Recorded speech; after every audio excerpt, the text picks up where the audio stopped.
The docking clamps bit into the hull of the silent Echo with a metallic screech that made Taesung wince. He powered down the engines and sat in the pilot's chair for a moment, staring at the Vrexian Imperial Station through the viewport. The massive structure rotated slowly against the purple clouds of Kelmar 7 below. Lights flickered across its surface like the eyes of some great metal beast. He hated coming to stations like this, but his ship needed repairs and he needed supplies. There was no choice. Taesung stood and grabbed his worn jacket from the back of his chair. The fabric was patched in a dozen places, stained from years of salvage work. He caught his reflection in a dark panel. 34 years old, but he looked older. Scars marked his face and neck. His eyes looked tired, dead almost. The airlock hissed open and the smell of the station hit him immediately. Oil, ozone, and something organic he couldn't identify. Probably from the gastropods who ran the lower maintenance levels. He stepped onto the docking platform and immediately felt the stares. A group of Vrexian dock workers stopped what they were doing to look at him. Their black scales gleamed under the harsh lights. 4 arms each, powerful legs, faces that looked like someone had tried to make a dragon and given up halfway through. One of them laughed, a sound like rocks grinding together. "Look, brothers," a soft flesh, the Vrexian said in standard Galactic. "Does it have permission to dock here?" Taesung kept walking. He had learned long ago not to respond to taunts. The Vrexians had beaten humanity in the First Contact War 5 years ago. Now humans were scattered across the galaxy, barely tolerated. Some were slaves, some were servants. A few, like him, managed to scrape by doing work nobody else wanted. He made his way through the station corridors, heading for the supply depot. The station was crowded with dozens of different species. Insectoid Clixians with too many legs scuttled past. Tall, thin saurids walked with grace, their reptilian faces expressionless.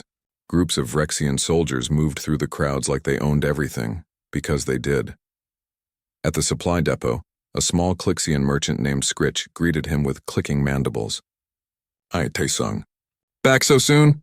"Need repair parts and food rations," Taesung said quietly. He placed his credit chip on the counter. Scritch's compound eyes glittered. He was one of the few who didn't treat Taesung like garbage. Maybe because they had done business before. Maybe because Clixians understood what it was like to be looked down on by the Vrexian Empire. "Expensive items this cycle," Scritch said. "New tariffs on human vessels." "Of course there are," Taesung muttered. He checked his credit balance and authorized the transaction. It took almost everything he had. While Scritch gathered the supplies, Taesung noticed a group of Vrexian soldiers enter the depot.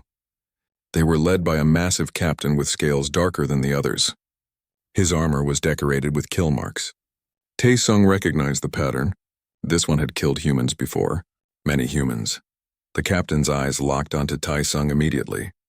Well, what do we have here?" Taesung said nothing. He kept his hands visible and his posture neutral, non-threatening. "I asked you a question, soft flesh," the captain growled, moving closer. His 3 subordinate soldiers spread out, blocking the exits. "What is a human doing on an Imperial station?" "Buying supplies," Taesung said flatly. "I have the proper permits." "Permits," the captain laughed. "Did you hear that, brothers? It has permits." He leaned down, bringing his massive scaled face close to Taesung's. "Do you know who I am, human?" "No." "I am Captain Vorn. I fought at the Battle of Proxima. I personally killed 17 of your kind that day." His breath smelled like sulfur. It was glorious. "Your people screamed so beautifully when they died." Taesung's jaw tightened. Proxima, where his sister Jiwoo had died, where his entire unit had been slaughtered, where he had been forced to watch and do nothing. "I have no quarrel with you," Taesung said carefully. "I just want to buy my supplies and leave." Vorn reached out with one of his 4 hands and grabbed something from Taesung's pocket. It was a small memory chip worn from handling. Taesung's hand shot out instinctively, but Vorn pulled it away. "What's this? A treasure?" Vorn held it up to the light. "Personal data chip." "How sweet. Does the little human have memories stored here?" "Give it back," Taesung said. His voice was still quiet, but something had changed in it. Something cold. Vorn smiled, showing rows of sharp teeth. He dropped the chip on the floor and ground it under his boot. The plastic casing cracked, then shattered completely. The chip had contained the last pictures of Jiwoo. Her smile. Her voice. 5 years of carrying it, keeping her memory alive. Now just pieces on the dirty station floor. Tae-sung stared at the broken ship. His hands trembled, not from fear, from something else. Something he had kept buried for 5 long years. "Oh no," Vorn said mockingly. "Did I break something important?" "My apologies, soft flesh." The soldiers around him laughed. Tae-sung slowly raised his eyes to meet Vorn's gaze. For just a moment, the Vrexian captain saw something that made him stop laughing. Something ancient and dark and very, very dangerous, then it was gone. Tae-sung's face was blank again. He bent down, picked up the pieces of the chip and put them in his pocket. He turned to Scritch. "Add the supplies to my ship. Automatic delivery." "Of course," Scritch said nervously. The Clixian had seen the look too. Tae-sung walked toward the exit. The soldiers moved aside. Even they sensed something, though they didn't understand what. "Run away, little human," Vorn called after him. "That's what your kind does best." Tae-sung left the depot and made his way back through the station. His mind was very quiet. Too quiet. He passed the cantina where aliens of every species drank and gambled. He passed the administrative offices where Overseer Thal probably sat in his slug tank, managing the station. He didn't see any of it. He saw Proxima. He saw Jiwoo. He saw his squad. He saw the orders to retreat, to abandon the civilians. He saw himself following those orders like a good soldier. Never again. Back at his ship, Tae-sung sat in the cockpit and pulled out his old military dog tags. They were hidden in a secret compartment, buried under false panels. Earth Defense Force Echo Company. Lieutenant Tae-sung, the Reaper of Proxima, they had called him once. Before the court-martial. Before the exile. Before he had tried to become nobody. There was a soft knock on the hull. Tae-sung opened the external camera feed. Scritch stood there, alone, looking nervous. Tae-sung opened the airlock. "The supplies arrived already?" "No, I came to warn you," Scritch said, his mandibles clicking rapidly. "Captain Vorn is planning a hunt. In the lower levels. He has marked you as prey. A hunt? They do it for sport. For entertainment. They take humans to the abandoned sections and hunt them. It is broadcast to paying viewers across the sector." Scritch's eyes showed genuine concern. "You should leave now. Before they seal the docking bay." Tae-sung was silent for a long moment. He looked at the dog tags in his hand, then at the broken memory chip pieces on his console. "Thank you for the warning," he said. "You are leaving?" Scritch asked hopefully. "No, but they will kill you," Tae-sung smiled. It was not a pleasant smile. "They can try." Scritch backed away from the ship, suddenly afraid. He had seen that look before in the eyes of predators. He scuttled away quickly. Tae-sung closed the airlock and returned to his cockpit. He opened a locked case under his seat and pulled out items he hadn't touched in 5 years. Combat knife, tactical tools, a small pistol with 3 charges left and a patch. Echo Company. A skull with wings. He sat in the darkness of his ship, waiting. His hands no longer trembled. His breathing was slow and steady. Captain Vorn wanted to hunt a human. He was about to learn why Earth had been called the Death World, why Echo Company had been feared even by their own side, why one man had held off an entire division at Proxima while evacuating civilians. The soldiers were coming. Let them come, the prey was done running. They came for him 2 hours later. Tae-sung heard them before he saw them. Heavy boots on metal decking. The distinctive click of Vrexian combat armor. 6 of them, maybe more. They weren't trying to be quiet. They didn't need to be. What could one human do against Vrexian warriors? The magnetic locks on his airlock sparked and died. Someone was overriding the controls from outside. Station authority, probably. Tae-sung stood in the center of his cargo bay, hands at his sides, breathing slowly. In and out. In and out. The airlock blew open with a blast of vapor. 4 Vrexian soldiers poured in, stun weapons raised. They expected resistance. They expected him to run or fight or beg. He did none of those things. The first stun bolt hit him in the chest. Electricity coursed through his body, and he dropped to one knee. But he didn't fall completely. The soldiers looked at each other in confusion. A standard stun bolt should have knocked him unconscious instantly. They didn't know about the neural augmentations. Military grade. Installed when he was 18 and joined Echo Company. Designed to let soldiers keep fighting even when they should be dead. The second bolt hit him. Then the third. Tae-sung fell forward, his muscles seizing. But his mind stayed clear, watching, calculating. As the Vrexians moved closer to secure him, he memorized their equipment, their weapons, their movements. Then the darkness took him when he woke up. He was being dragged through corridors he didn't recognize. His hands were bound with energy restraints. Two Vrexian soldiers held him by the arms, their forehands gripping him tightly. They were talking to each other in their own language, laughing. Taesung kept his head down and his body limp. Let them think he was still unconscious. Let them think he was helpless. They passed through a massive door that had been welded shut long ago. Someone had cut it open recently. Beyond was darkness. The lower industrial levels, Taesung realized. Abandoned sections of the station that had been shut down years ago when the station was expanded upward.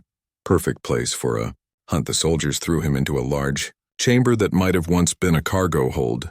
The floor was stained with old fluids. Machines hung from the ceiling like metal corpses. There were holes in the walls where panels had been removed, exposing conduits and pipes. A voice echoed through the chamber, amplified by speakers. Captain Vorn, welcome Softflesh to the hunting grounds. I am giving you a sporting chance. You have 10 minutes to run before my warriors come for you. The hunt will be broadcast to viewers across the sector. They pay good credits to watch humans die. The energy restraints on Taesung's wrists deactivated and fell away. He stood slowly, looking around the chamber. There is no escape, Vorn continued. The exits are sealed. The outer hull has breaches that will kill you if you try to leave.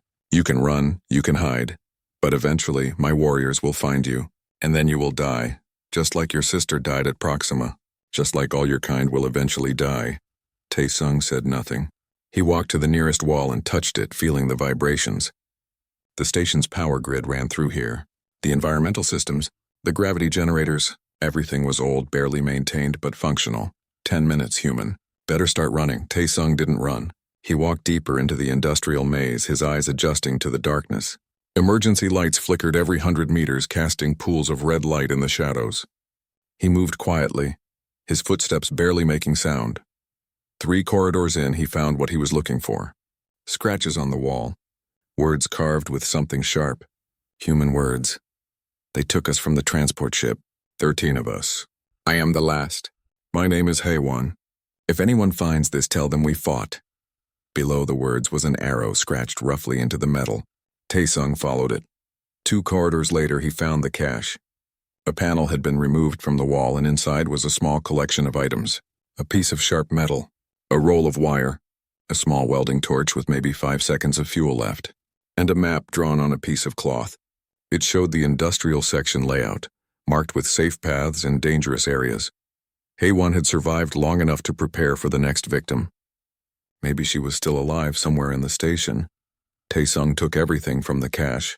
The 10 minutes were almost up. He heard them coming. 6 warriors moving in a standard sweep pattern. They had heat sensors. They had motion trackers. They had weapons that could punch through steel. But they were hunting in a human's environment now. Taesung moved to a junction where 3 corridors met. Above him, pipes carried coolant to the station's reactor system. The pipes were old, the seals worn. He climbed up using handholds meant for maintenance, positioning himself in the shadows near the ceiling. The first warrior came around the corner, heat sensor held out. Taesung waited until the warrior was directly below him. Then he dropped. He landed on the Vrexian's back, wrapping the wire around its thick neck. The warrior thrashed, trying to reach him with 4 arms, but Taesung held on. He pulled the wire tighter and tighter until the warrior's movement slowed, then stopped. The other warriors heard the noise and came running. By the time they arrived, Taesung was gone. The body of their companion lay on the floor, neck crushed, eyes staring at nothing. Across the sector, viewers watched their screens in surprise. The human had killed a warrior. That wasn't supposed to happen. Captain Vorn, watching from his command center, leaned forward. Interesting. Taesung moved through the corridors like a ghost. He knew these systems. Every ship, every station, they all followed the same basic design principles. Humans had helped build many of these stations before the war. He knew where the weak points were, where the blind spots existed. He found an environmental control room and used the welding torch to seal the door behind him. Inside, he studied the control panels. Most were dead, but some still had power. He activated atmospheric controls for Section 7, where 3 more warriors were searching. The air in Section 7 vented into space in 3 seconds. The warriors didn't even have time to scream. Their bodies froze solid, still standing, weapons in hand. Taesung watched through a camera feed. No satisfaction, no joy. Just cold calculation. 3 down. 3 to go. The viewers were no longer laughing. Some were cheering. Some were disturbed. The human wasn't running away. The human was fighting back. Vorn sent more warriors. 9 this time. Find him, kill him. End this now. But the industrial section was a maze, and Tae-sung knew how to use it. He rigged a gravity plate to fail in Corridor 12. 2 warriors floated helplessly until they hit a section with atmosphere breach. Gone. He used the sharp metal to cut a power line and electrify a flooded section. 3 warriors walked through the water. They danced for a moment as electricity coursed through them, then collapsed. Tae-sung found another cache. More scratched messages from humans who had been hunted here before. Names, final words, and more supplies. Someone named Dal Neem had survived for 3 days before dying. He had left behind a crude map showing where the guards' patrol routes were. Tae-sung updated the map in his mind. He was no longer reacting. He was planning. The last 4 warriors from the second wave found him in a large chamber where cargo containers were stacked. They surrounded him, weapons ready. "Surrender, human," the lead warrior said. "Make it quick. Captain Vorn might let you die with honor."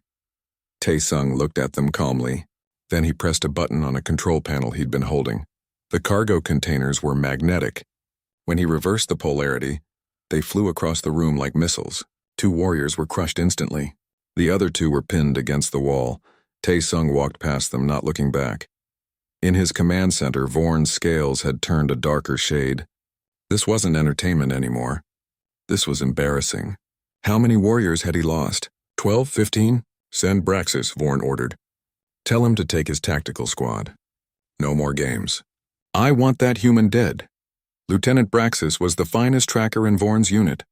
He looked at the footage of the hunt, studying the human's movements. There was something familiar about the tactics, something he had seen before in military databases. "This human is trained," Braxis said. "Military. Special operations, perhaps. I don't care what he is," Vorn snarled. "Kill him." Braxis took his 6 best warriors into the industrial section. They moved carefully, checking every corner, every shadow. They were professionals, not like the others. Tae-sung watched them from a maintenance tunnel.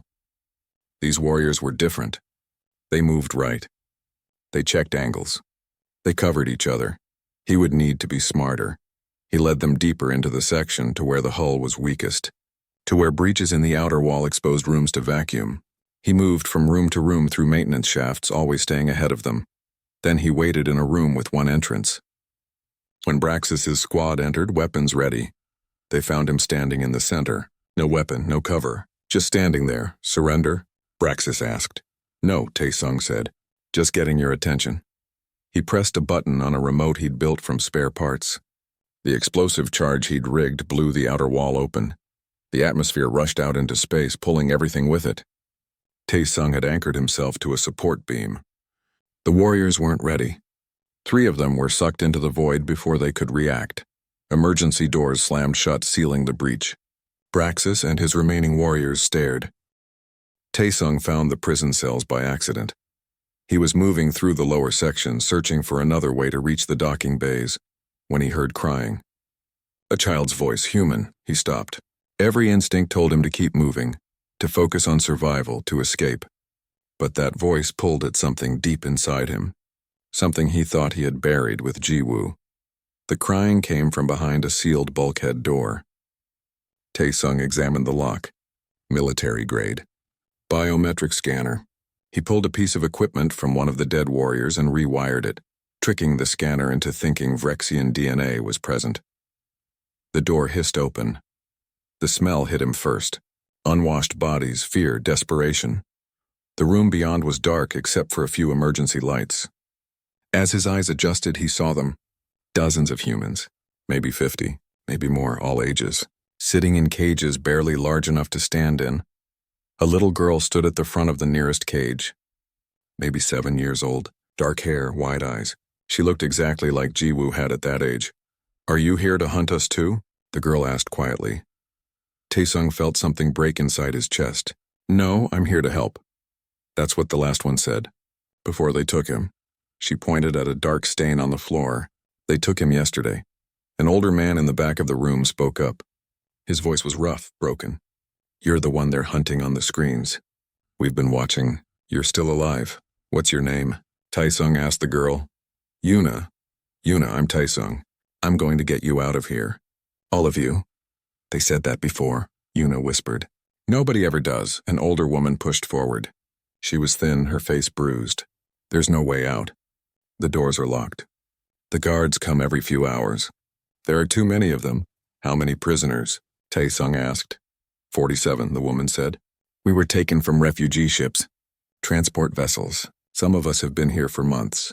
They keep us for the hunts. When they need entertainment. Taesung felt cold anger settle over him. This wasn't just about Captain Vorn anymore. This was systematic. Organized.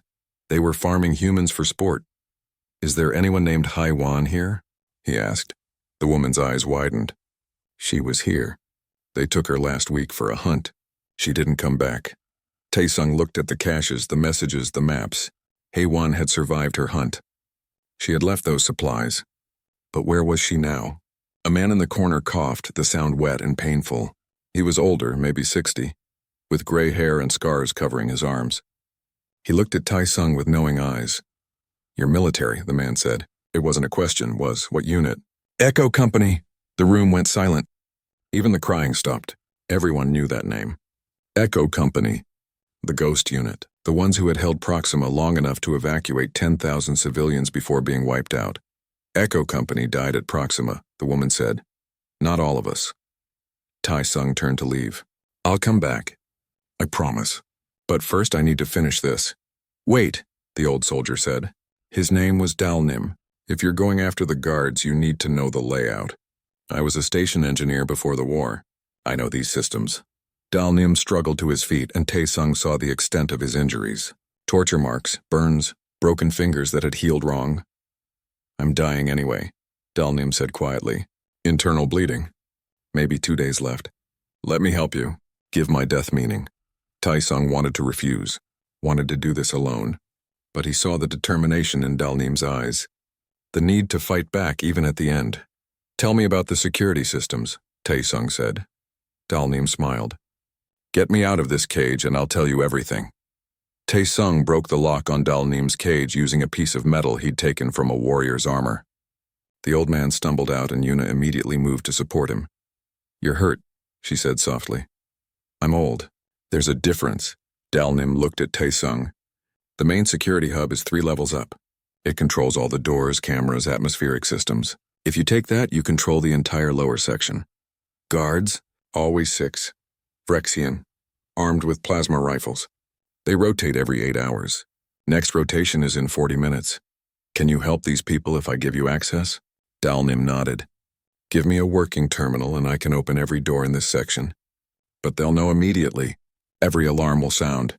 Good, Taesung said coldly. I want them to know. He turned to the other prisoners. When the doors open, head for the docking bays. Level 6, Section 3.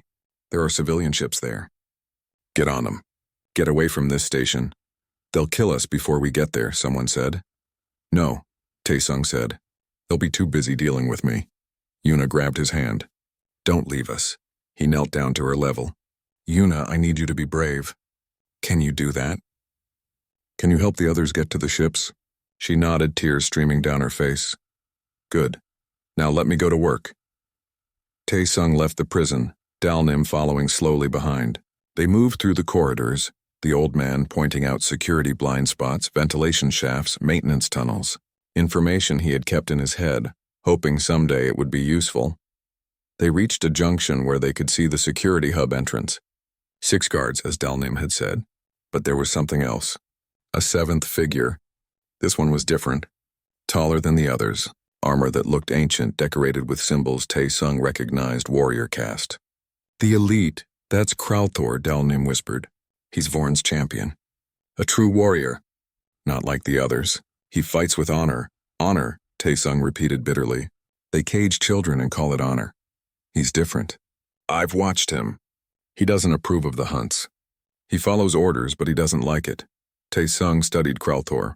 The warrior stood apart from the other guards, his posture somehow conveying distaste for his assignment. Can you get into the security hub without me? Taesung asked.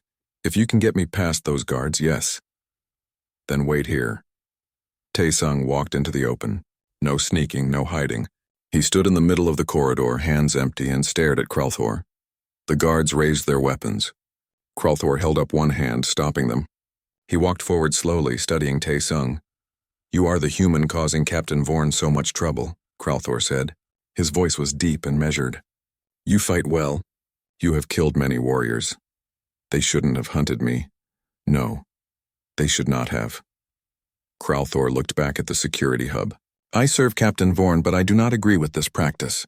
Hunting sentient beings for sport is not the way of true warriors." "Then help me stop it." Kralthor was silent for a long moment. "I cannot. My oath binds me, but I can offer you something else. Single combat. You against me. If you win, you may pass. If I win, you die here, and this ends. Now what about the others?" Taesung gestured at the guards. "They will honor my challenge. It is our way." Taesung looked at the security hub, then back at Kralthor. This warrior could have simply ordered his guards to shoot. Instead, he offered a chance. Agreed. The guards moved back, forming a circle. Kralthor removed his helmet, revealing a face that was scarred from countless battles. He drew 2 combat blades from his armor. "I will not dishonor you by holding back," Kralthor said. Good. They fought. Kralthor was fast, faster than any warrior Taesung had faced. His forearms gave him incredible reach and versatility. He struck high and low simultaneously, forcing Taesung to defend against multiple angles at once. But Taesung had trained against multiple opponents his entire military career. Echo Company specialized in impossible odds. He didn't try to match Kralthor's strength. Instead, he used the warrior's momentum against him. Redirected strikes. Found openings between the forearmed attacks. The fight moved through the corridor. Blade against blade. Strength against speed. Honor against desperation. Taesung took a cut across his shoulder, then another across his ribs. But each time he landed his own strikes. Small cuts, precise, targeting joints in Kralthor's armor. Weak points. The warrior's breathing grew labored. Taesung's vision blurred from blood loss. Neither would quit. Finally, Taesung saw his opening. As Kralthor raised all 4 arms for a finishing strike, Taesung dove forward inside his reach. His blade found the gap between chest and shoulder plates. Deep, precise. Kralthor staggered. His blades clattered to the floor. He looked down at the wound, then at Taesung. "A good death," he said. "You fight like a true warrior." "I'm sorry," Taesung said quietly. "Do not be. This is better than dying old and useless." Kralthor sank to his knees. "Free your people. Show them what it means to fight for something greater than yourself." He fell forward. Taesung caught him and lowered him gently to the ground. He closed Kralthor's eyes with respect. The guards stood frozen. Their champion had fallen. By their code, they could not interfere. "Go," one of them said quietly. "He gave you passage. We will honor it." Dalnim limped forward and Taesung helped him into the security hub. The old man's fingers flew over the controls, still remembering after all these years. Got it. Opening all doors in the prison section. Activating emergency lighting for the escape routes. Dalnim coughed, blood on his lips. "The alarms will bring everyone." "You have maybe 5 minutes. Get out of here," Taesung said. "Go with the others. Can't. Need to hold this position. Keep the doors open. Keep the routes clear." Dalnim smiled. "Besides, I told you. I'm dying anyway. Let me die doing something useful, thank you. No, thank you. For giving us hope." Dalnim looked at the screen showing the prisoners streaming out of their cages. The station's communication center was heavily guarded. Taesung could see at least 12 Rexian soldiers through the security cameras. They knew he was coming. They were ready. He didn't care anymore. Dalnim's message had changed everything. Across the station, humans were rising up. Servants were fighting back. Slaves were breaking their restraints. The few human crew members on docked ships were broadcasting what was happening. The galaxy was watching, and Taesung was done hiding. He walked straight through the main corridor toward the communication center. No stealth, no tricks. Just a blood-covered human with a warrior's blades in his hands and death in his eyes. The first soldiers saw him and raised their weapons. Plasma bolts filled the corridor with blue light. Taesung moved between them like water, using every support beam, every doorway for cover. The military training came back like muscle memory. He had done this 1,000 times. He reached the first soldier and struck before the Rexian could react. Then the second. The third. He didn't stop moving. didn't stop fighting. Each strike was precise, efficient, deadly. By the time the other soldiers realized what was happening, 4 of their companions were down. The corridor was chaos. Some retreated. Some charged forward. Taesung met them all with cold fury. A blast caught him in the leg. He stumbled, rolled, came up swinging. Another blast hit his shoulder. He kept moving. Pain was just information. It could be ignored. The last soldier standing dropped his weapon and ran. Taesung limped into the communication center. Blood dripped from a dozen wounds. His leg barely supported his weight, but he reached the control console and activated the emergency broadcast system. His voice went out across every channel, every frequency, throughout the station, throughout the sector, throughout the galaxy. My name is Taesung.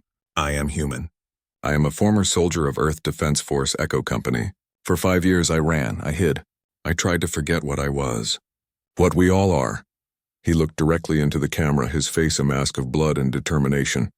This station has been hunting humans for sport, keeping us in cages, treating us like animals. They thought we were broken, defeated. They were wrong. Behind him, the sounds of fighting echoed through the station. Humans were everywhere now, armed with whatever they could find, rising up. To every human listening, we are not prey. We are not slaves. We are the species that survived the ice ages, that climbed to the top of our world's food chain, that reached for the stars even when they seemed impossible to touch. His voice grew harder, colder. They beat us in one war. They took our home. But they did not take our spirit. They did not take our will. And they are about to learn what happens when you push humanity too far. He paused, letting the silence speak. To the Vrexian Empire, we remember every human you killed, every child you took, every family you destroyed. We remember all of it, and we are coming. The screen went dark. Across the station, every human heard those words. In the waste reclamation systems, a woman named Hei-Wan heard them. She had survived her hunt by hiding in the station's service tunnels for over a week. Now she emerged, rallying other survivors. In the docking bays, the escaped prisoners heard them. Yuna, clutching a maintenance tool like a weapon, helped evacuate people onto any ship that would take them. In orbit, human merchant ships heard them. Small vessels, cargo haulers, the few independent traders who managed to scrape by in alien space. They began moving toward the station, and far across the sector in a hidden base on a forgotten moon. A resistance cell heard them. Their leader was a woman named So-Jin. She was maybe 30 years old with short hair and scars from a dozen battles. She stared at the screen showing Taesung's broadcast. "It's him," one of her fighters said. "The Reaper of Proxima. I thought he was dead." "So did I," So-Jin said quietly. She had fought at Proxima. She had seen Lieutenant Taesung hold the line while transports evacuated. She had watched him kill an entire platoon single-handedly so civilians could escape. Then the collaborationist government had blamed him for the defeat. Said his aggression had caused the massacre. Court-martialed him and exiled him. "Get the fleet ready," So-Jin ordered. "All ships. Every pilot we have. We're going to that station." "We only have 12 ships," another fighter said. "The Vrexians have dozens in that sector. I don't care if they have hundreds. One of our own is fighting. We go." Meanwhile, on the station, Captain Vorn was losing control. The human uprising was spreading. His soldiers were being attacked from every direction. The entertainment had become a nightmare. He activated the emergency beacon, calling for help from the Empire's fleet. Admiral Commodore Vex answered within minutes. "Explain," Vex said, his image filling the screen. He was larger than Vorn, older, with scales that had turned silver with age. His uniform displayed countless medals. "The human prisoner has sparked a rebellion. The lower sections are in chaos. My forces are overwhelmed." Vex's eyes narrowed. "One human did this?" "He was military. Special forces. Echo Company." Vex's scales went pale. Echo Company was destroyed at Proxima. Not all of them, apparently. Vex was silent for a moment. Then his face hardened. "I am bringing 3 warships. We will sterilize the entire station. Everyone dies. The humans, your soldiers, everyone. This cannot be allowed to spread. But my men are already dead. They just don't know it yet." Vex cut the transmission. Vorn stared at the blank screen. He had served the Empire for 20 years. He had conquered worlds. And now, because of one human, He was going to die, unless he could kill that human first. Taesung knew the ships were coming. He had seen the beacon activation. He knew what the Rexian response would be. They would rather destroy the station than let humanity have this small victory. He activated the station-wide announcement system again. To all humans on this station, Imperial warships are coming. They will destroy this station and everyone on it. You have maybe 2 hours. Get to the ships, get away. This is not your fight anymore. He limped toward the station's reactor core. If the Vrexians wanted to destroy the station, he would give them a reason to hesitate.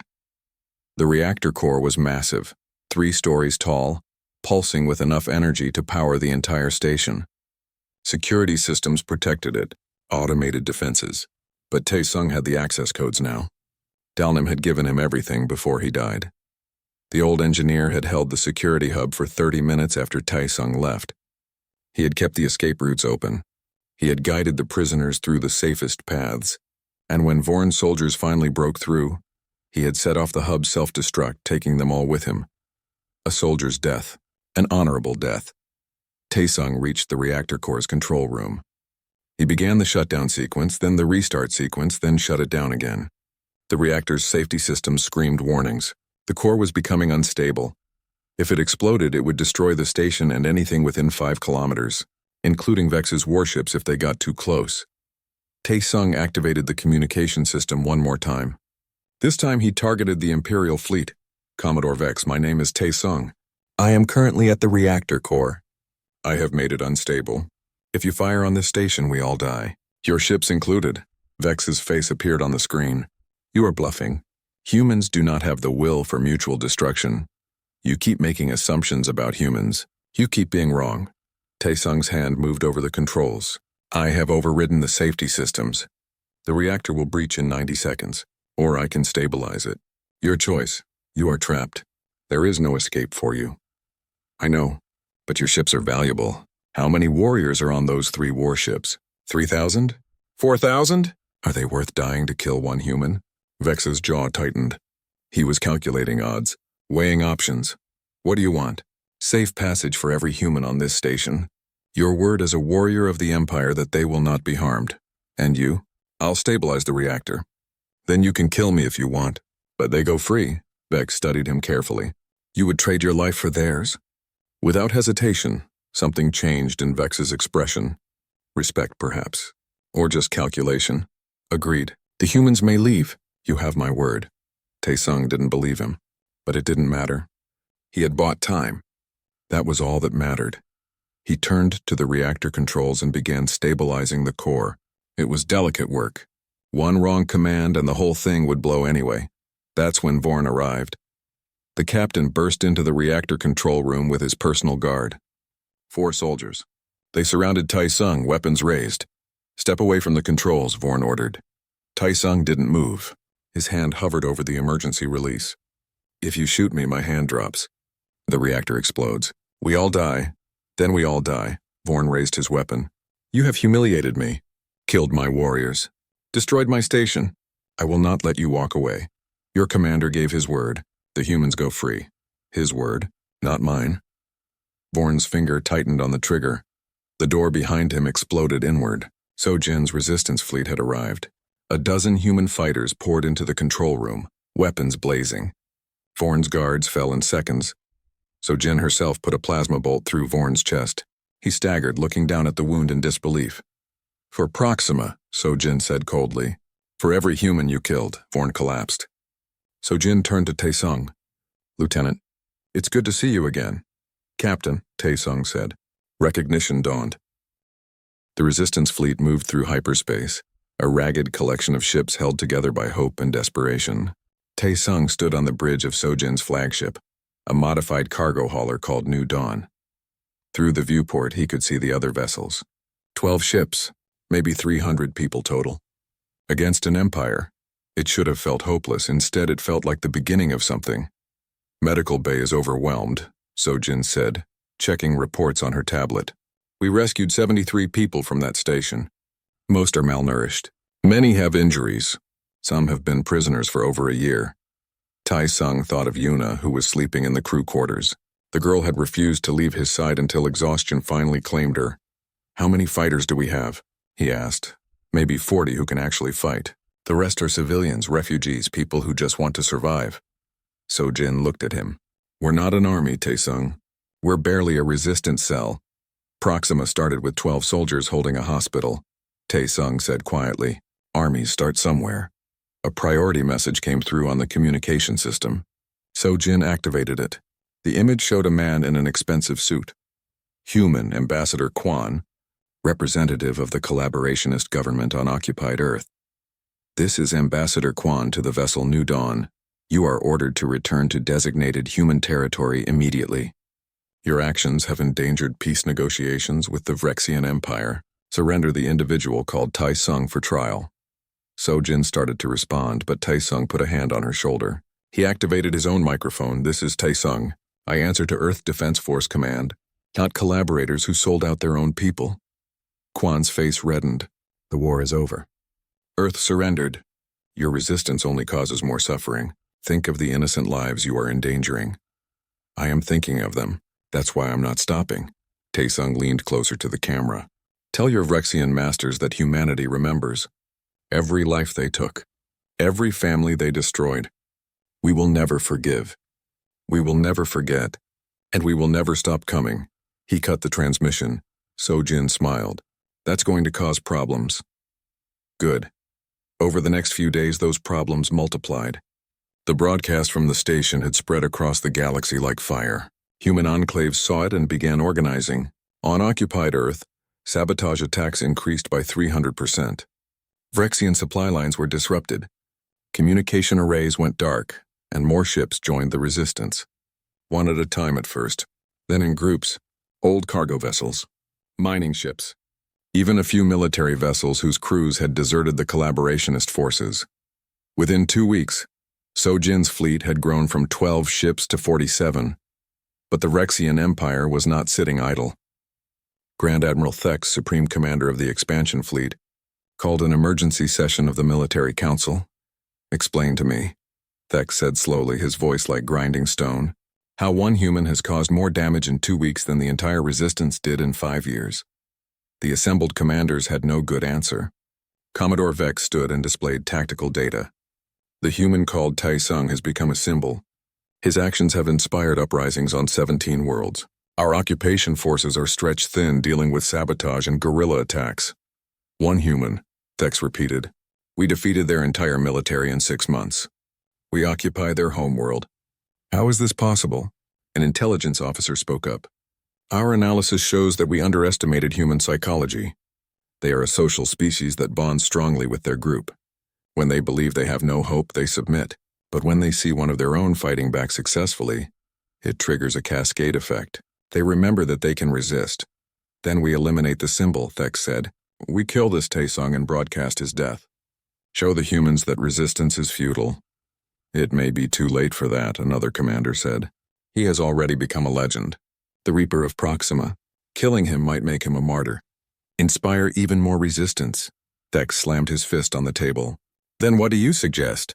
"Silence, find him," Thex ordered. "Bring me his location. We will send everything we have. Wipe out his entire fleet. Leave no survivors. Make it so complete that humans will fear to even speak his name." Meanwhile, on the New Dawn, Taesung was training the new fighters. Most had never held a weapon before. They were merchants, engineers, farmers who had been taken from their homes. But they were learning. A young woman named Bora showed natural talent with the flight simulator. She was maybe 20 years old with quick reflexes and cold nerves. "Where did you learn to fly like that?" Taesung asked after watching her complete a difficult combat scenario. "My family ran a cargo service before the war. I grew up in cockpits." Her expression darkened. "The Vrexians took our ship. Took my parents. I barely escaped. You want revenge? I want justice. Revenge is just killing. Justice is making sure they can't do this to anyone else." Taesung nodded. Smart. Controlled. She would survive longer than most. So-Jin called a meeting of all ship captains. They gathered in the New Dawn's main cargo bay, which had been converted into a command center. 47 captains, 47 different opinions about what to do next. "We cannot just keep running," one captain said. "We need a base. Somewhere to repair ships, train fighters, build supplies. And where do you suggest? Another captain asked. The Vrexians control everything. Any world we land on, they will find us. Then we take a world from them, Taesung said. The room went silent. Everyone turned to look at him. You're insane, someone said. We have 47 ships. Most of them are cargo haulers. The Empire has thousands of warships. We don't fight their warships, Taesung explained. We find a target they're not defending heavily. We take it, we hold it. We make them come to us. And when they do, we make them bleed for it.